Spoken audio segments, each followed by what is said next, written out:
I don't want to be a burden on others. I no longer do things I enjoy. I have a right to die. Make no mistake, our priorities as a culture are on a collision course with vulnerable populations.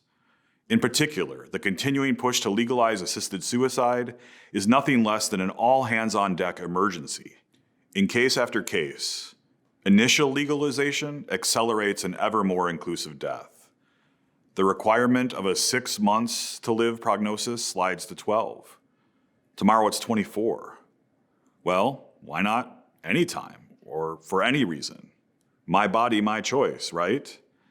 In other countries, what starts out as hopeless suffering as the only reason which qualifies one for assisted suicide eventually leads to the killing of the disabled or those who are merely tired of life. Not convinced of the slippery slope yet?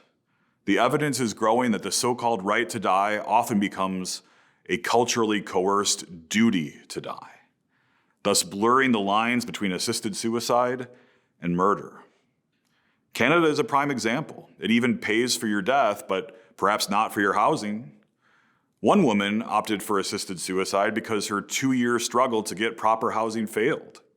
Euthanasia, or mercy killing, has advanced behind emotional headlines describing relief from unbearable pain and suffering.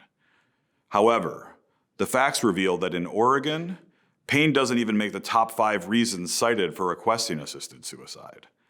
Far more prominent is the loss of autonomy and becoming a burden on others. So let's be clear.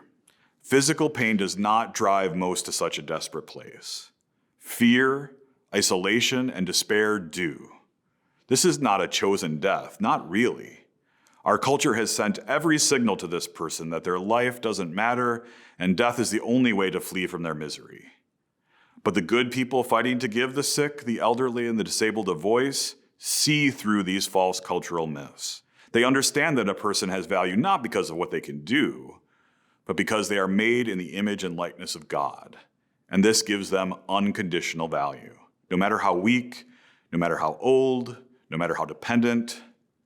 Christ calls us to cultivate a society where we take care of each other, especially the vulnerable. No one has the right to die. Assisted suicide is not merciful, and it's not dignified. I will fight for that person's life, even if they, their government, and their doctor won't. Death is not the answer. I'm Charlie Camosy, professor of medical ethics and author of Losing Our Dignity, for Edify. If you're feeling outraged about the slippery slope of assisted suicide, know this. There are some practical steps we can all take to stand for life and work against this. I'll explain those steps in this next video here, so click or tap here, and I'll see you in the next video.